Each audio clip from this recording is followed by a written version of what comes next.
Let's get it.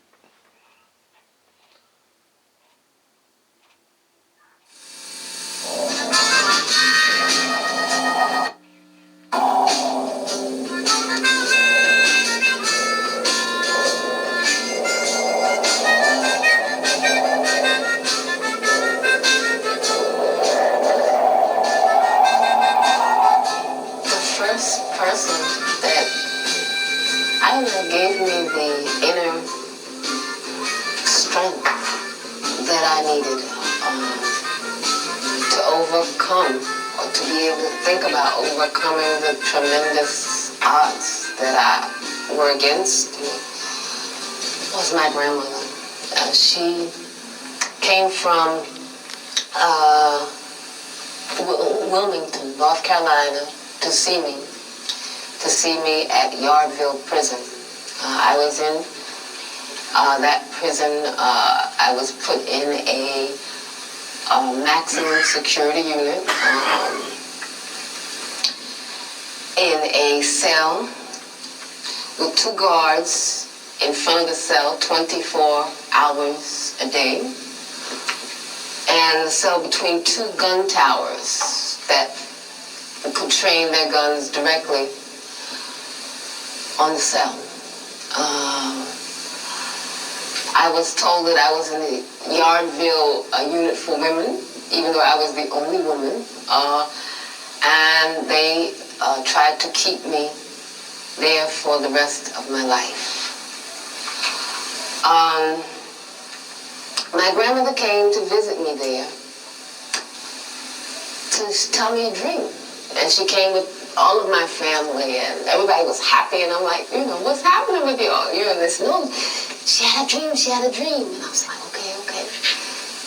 And so my grandmother's dream was that she was dressing me, that she was in an old house that she lived in when she lived in New York still, and she was putting clothes on me. I said, is that the dream? That's the dream. And I said, well, was I little or big? She said, no, you were big. So I said, oh my God, the only time people dress anybody when they're grown is when they're dead. And so she said, no, I know what you're thinking. No. What this dream means is that you are going to leave this prison. I don't know when, but it's going to be much less time than you've already spent here.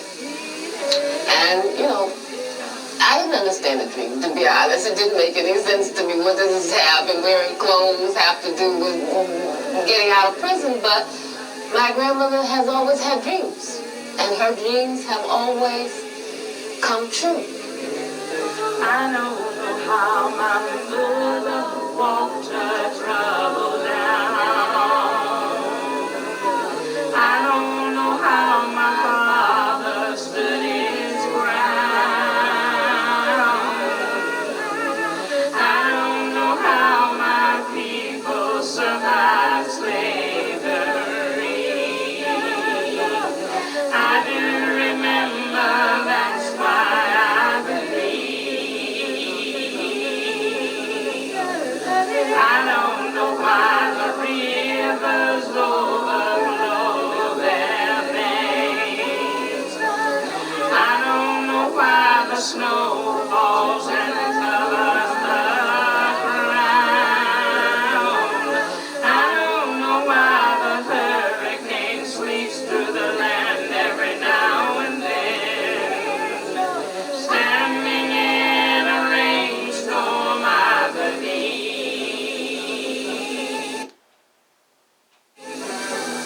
Many people say that injustice and hunger are walking freely all over the universe, and that nature is seeking a response.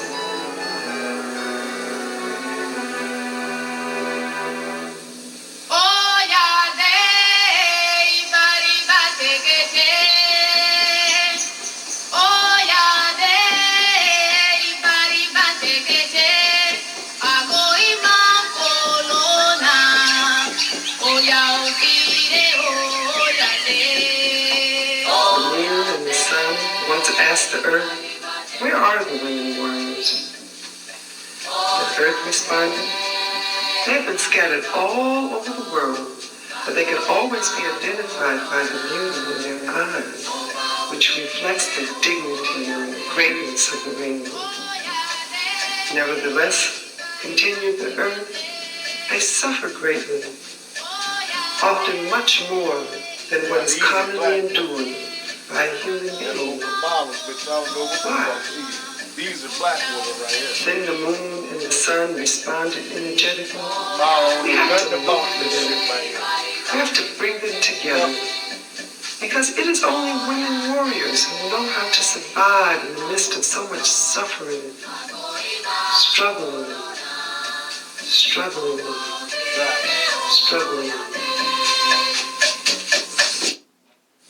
I come from a tradition of women maroons, cimarrones, who didn't just try to escape from oppression, but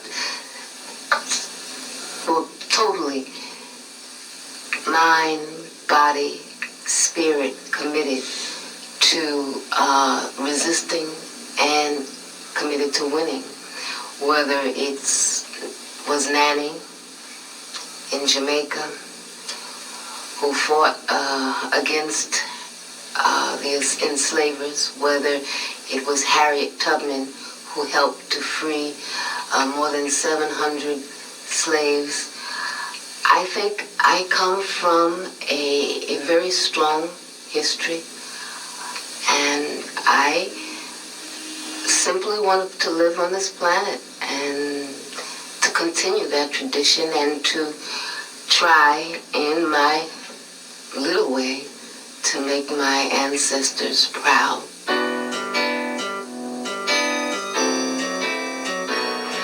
I want to live in a country where freedom means something.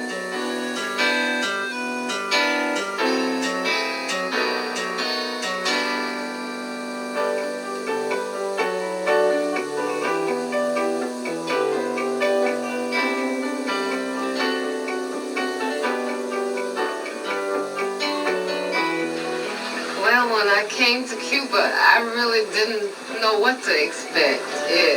I had these crazy images, because even though I considered myself a socialist, I considered myself someone who really identified with the Cuban Revolution, I had been raised on a diet of anti-communism. And so I came here and I was expecting, first of all, everybody to look like Fidel. I thought everybody was going to wear green fatigues and stuff. It was just like a crazy thing. And I thought people would be talking like the revolution. I just had these crazy stereotypes. And then when I came, it was like, wow, a whole new world. The first thing that hit me was, just how beautiful the nature is here. Whether it's the sea, whether it's the plants. This is one of the most beautiful places I've ever seen in my life. Everything is so lush, so green, so ripe. And, just the climate made me immediately feel at home. I was very much impressed by the healthcare system, by the education system, by the sports teams, by all of the many things that the revolution has been able to accomplish. What has impressed me most has been how people live, just how people relate to each other. I come from a society that is literally at war with itself. I didn't even know how to react to people when I came here. People would just come off the street and start talking to me, and I would immediately get paranoid. What do they want? It was very difficult for me to realize. Somebody would say, what time is it, or where did you buy that? Because Cubans will come up to you and just talk to you. Whether you were in a store, on a line, and that was something very different. That human contact.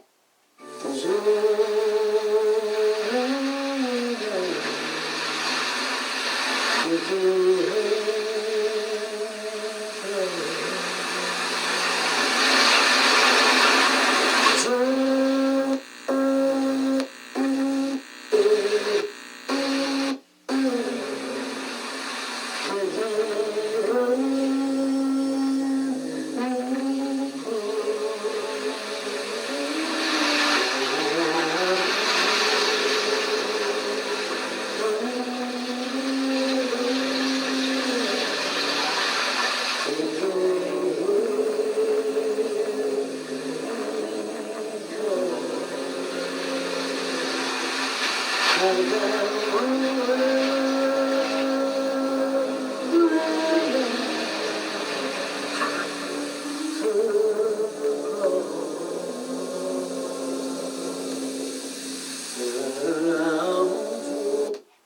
was born in 1947 in New York City. I lived with my mother and my aunt and my grandparents in a house in Queens, New York, in Jamaica, Queens. And I stayed there until I was about 3 or something. And I went with my grandparents to live in Wilmington, North Carolina. My grandparents decided to go back to Wilmington because Wilmington was their home. And because also they wanted to open up a small business. They had saved all their money hoping to go back to Wilmington, and they did go back, and they opened up a small business on the beach by the sea. They opened the business because at that time Wilmington was completely segregated. Well, the South was just totally segregated. It was apartheid. What that meant was that there were black schools. For example, I went to a all-black school, the Gregory School.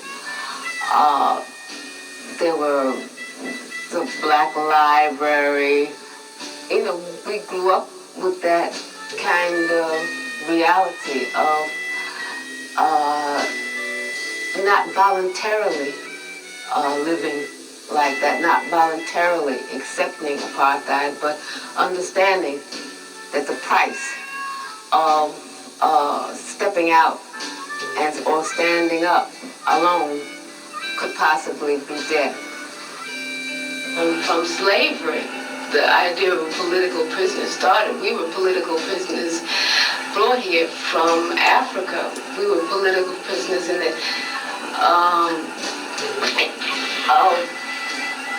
in order to keep colonialism fat, in order to keep the plantation owners that profited from our sweat and labors, we were kidnapped and brought here as prisoners, and our status hasn't changed, whether it's on the streets. We're prisoners of the ghettos in Harlem. We're prisoners in small tenements. We're prisoners of urine smelling hallways, and I mean, I've always been a prisoner. I have never been free in my life. I don't know what freedom means. Sitting in this place on this plantation, you know, you think back to what those slaves had to deal with, and that probably the only beauty that they saw was the human beauty between them and the beauty of the sky and of the trees and of the grass. And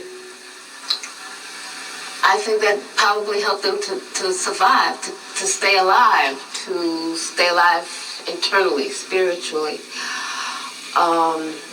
Growing up, you know, by the sea and seeing the beauty of this planet,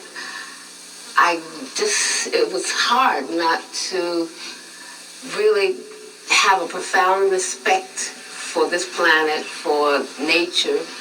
My grandmother, she could not stand people throwing paper on the floor. I mean, she could not take that. That was a crime for her, because and then, you know, she would say, look at these grown people, you know, what's wrong with their hands? They can't hold the paper until they find a trash can, you know. I think that how we live in this earth is very much tied to how we think about nature. And so I think that it's important for African people and all people who appreciate living to make sure that our children and our grandchildren have a planet that is livable. And that means to make very serious changes in the order of the priorities and the politics that exist today.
Being African is not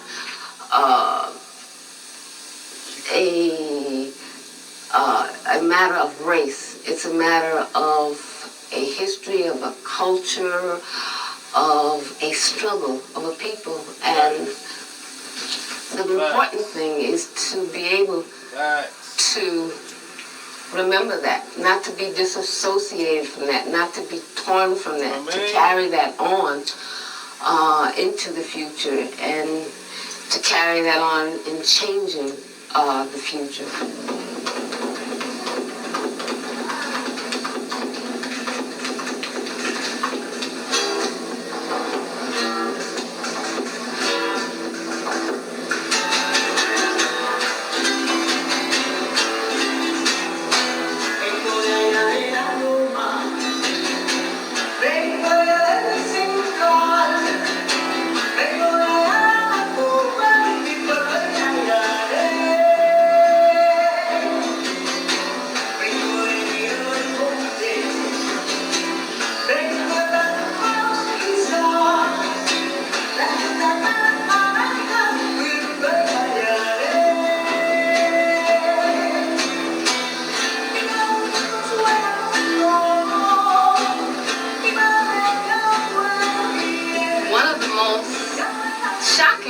When I came to Cuba was just how African Cuba is. I mean, I didn't realize that there were this whole huge number of African people on this island. I had no idea because the projection is very different, how you are taught to think about Cuba in U.S. media. So I was really shocked.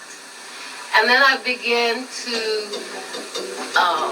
be exposed to the culture, and the culture is so rich, whether it's in dance, whether it's music. It's so African. There's the rhythm, there's the drums,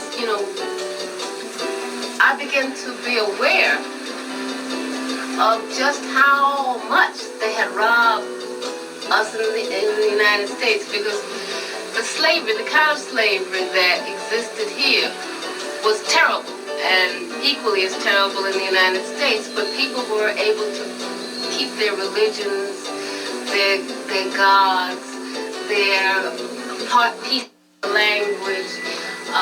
They were able to maintain dances, rituals that were directly from Africa. And for the first time in my life, I became acquainted with the Orishas, with Yemaya, Shango, Obatala. And I felt like, wow, I was reclaiming just another piece that was stolen from. Ask her what it is, she won't even know what it is.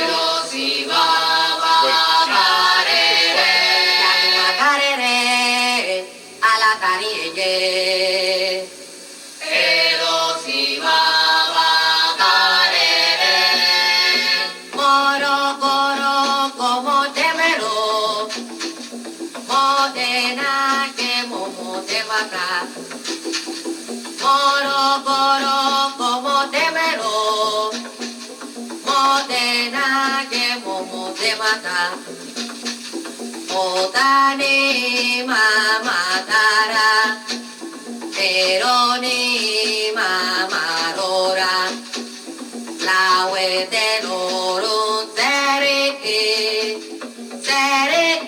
loro na peleja, sakake mesa okuroba, boba ena gemata ke jana yo. Goro goro como te vero, modena ye modena na. Goro goro como te vero, modena ye modena na. Otani mama tara, eroni mama rora, nawe de loro seriki.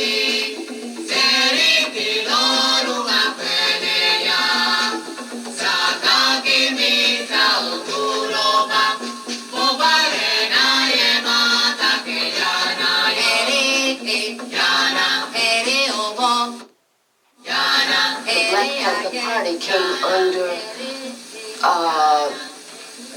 the guns of the FBI, as did all of the Black Liberation Movement. It didn't matter what positions you took. It mattered that people related to those positions, that people understood what you were saying, that people supported you. And I think that when J. Edgar Hoover and those who controlled the United States government understood how many young people looked to the party for leadership, how many young people were inspired by the Black Panther Party, how many young people supported the activities of the Black Panther Party.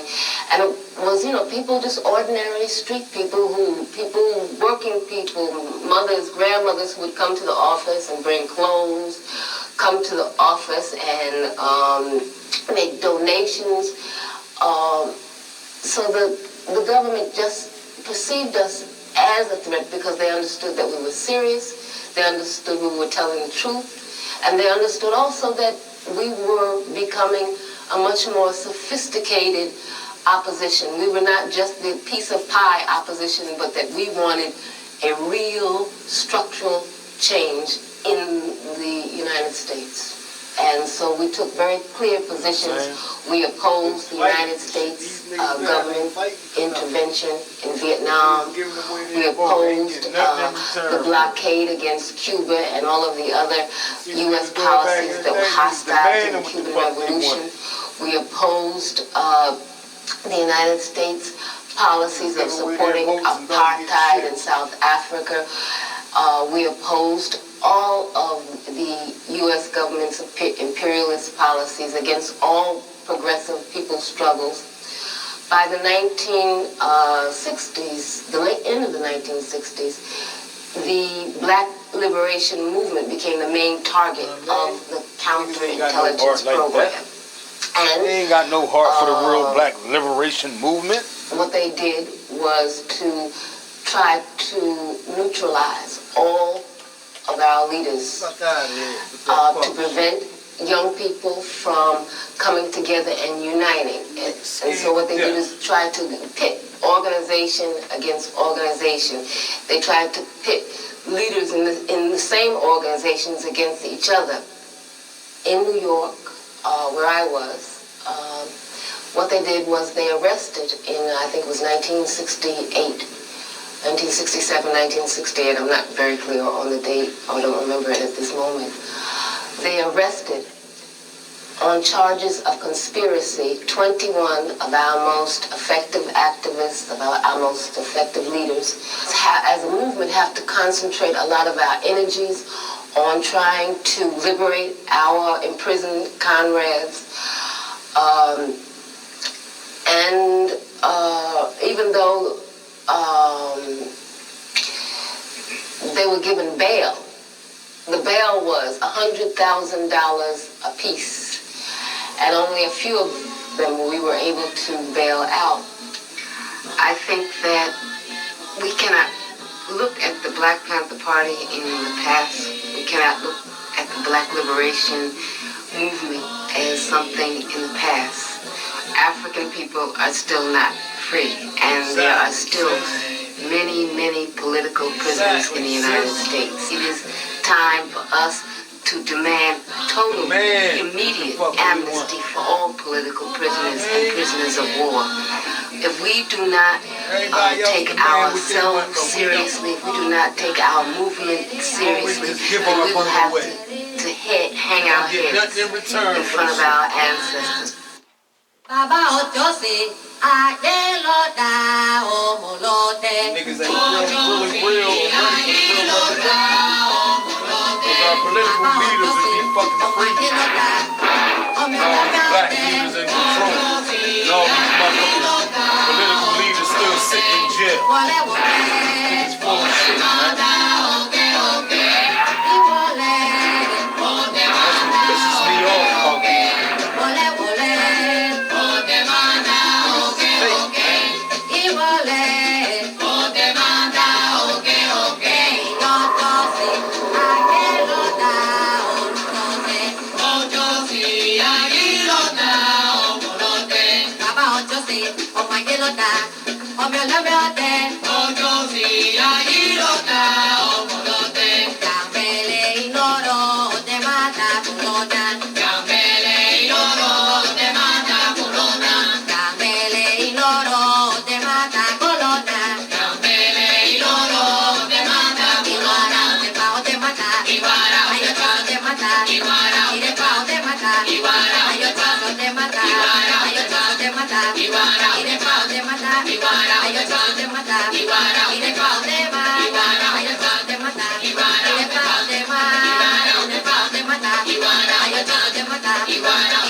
Where I was kept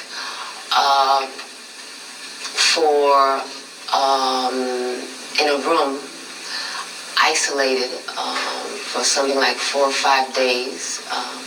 I was beaten, tortured. It was a hellish experience. No one was permitted to see me. My aunt, who is also my lawyer, Evelyn Williams, had to get a court order for her and my mother and my sister to come and see me. I was in prison altogether 6.5 years. I spent more than 2.5 years in solitary confinement. Much of that was in men's prisons. In other words, I was the only woman. Even though they say that there are no political prisoners in the United States, I was kept in solitary confinement, kept in men's prisons because of my political beliefs. So you figure that one out. What it was prison. Prison was hell. was a new kind of plantation. I feel like a maroon woman. I feel like an escaped slave. Because what I saw in the United States in those prisons was slavery. It was black people with chains in cells. It was just poor people, just stepped on and smashed. I'll never forget what I saw. I'll never forget what I've lived through. I'll never forget what my people have lived through. Right, sister. A real sister. With common sense.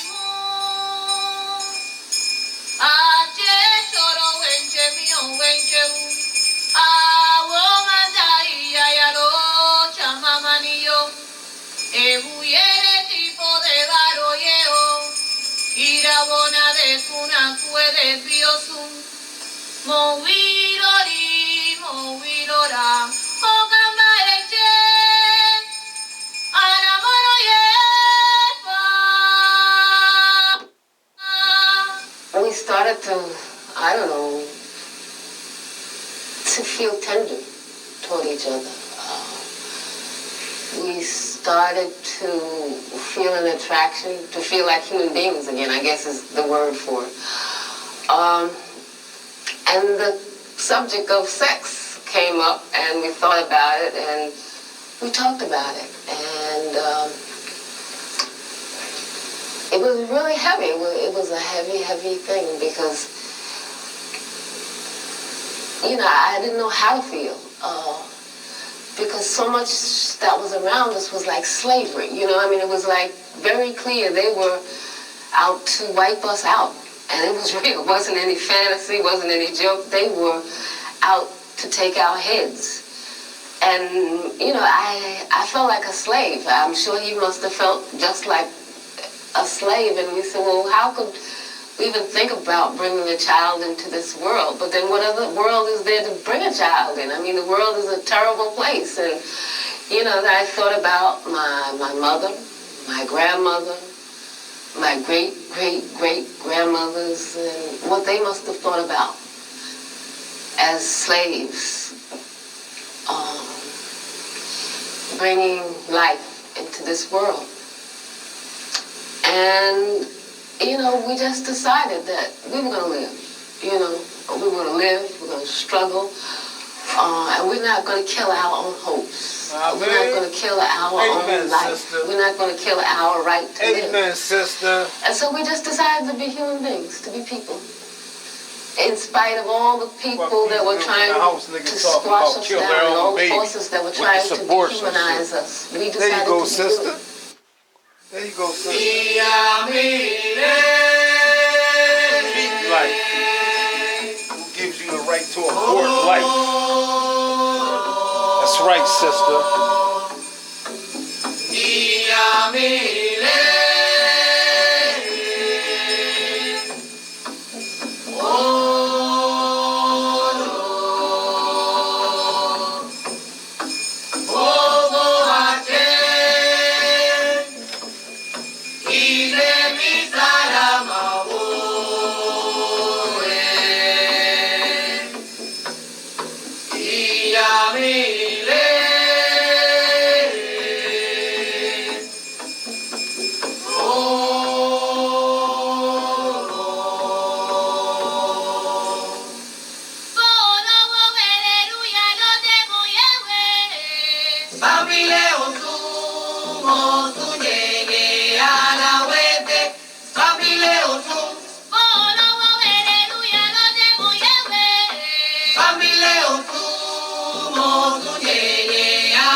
day before it was time to escape, I called my grandmother, and I couldn't call her, to say, I'm getting ready to escape.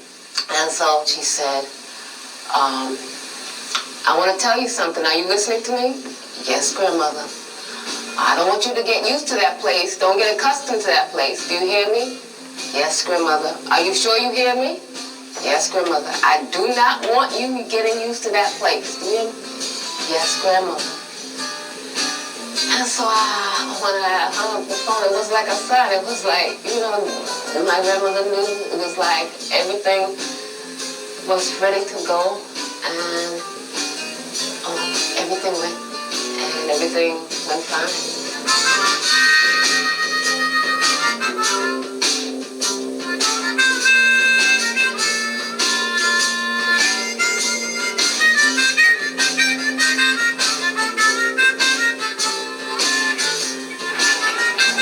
I think that the only way that we're going to realize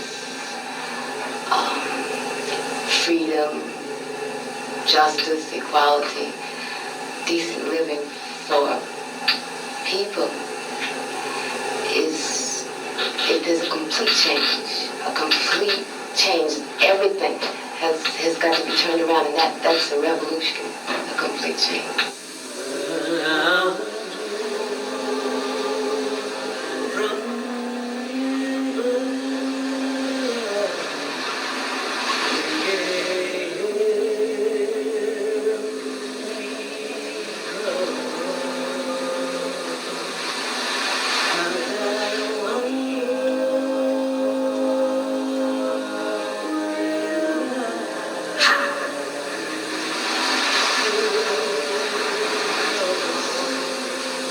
Separation has been very hard on my family. I'm sure in other eras, I don't know, after slavery, people went around looking for their family, looking for the marks that they put on their children. So I'm sure there's a lot about my family's separation and the pain that I don't know whether it's in the coast of Africa or the coast of some island in the Caribbean or in the United States. Separation is a real part of being African in the Americas, being slaves or ex-slaves. In my own case, prison has meant separation, exile has meant separation, and well, I'm gonna be real right now. I can't be any other way. Today, my mother died, and I didn't know if I could do this, but since I didn't have anything else to do, and I figured this was the best homage I could pay to my mother, is to try to carry on her tradition, what she passed down to me, what my grandmother passed down to her, and what their foremothers passed down to them. I hope that I can live up to my mother's example, and I hope I can live up to my ancestors' expectation of me, because I really believe that I have a duty to all those who have come before me, to all those who lie at the bottom of the ocean, to all those who lost their lives, whether it's in the cane fields or the cotton fields or, hanging off some tree, to continue this struggle and to continue to love and to continue to believe and to continue to try to be human, to be giving, to be loving.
it's only they who proceed with the intense splendor of victories to be found.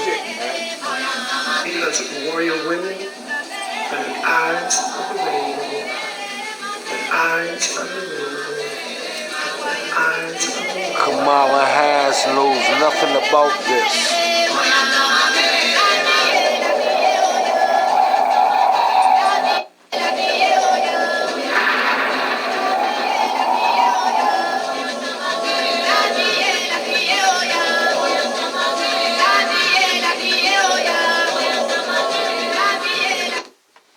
My name is Assata Olugbala Shakur. Assata means she who struggles. Olugbala means for the people. And Shakur means the thankful. It is a name that I took to carry on the name of Zaid Malik Shakur in honor of his family and in honor of the forces of beauty and good on this earth, which I'm very grateful for. That is my name.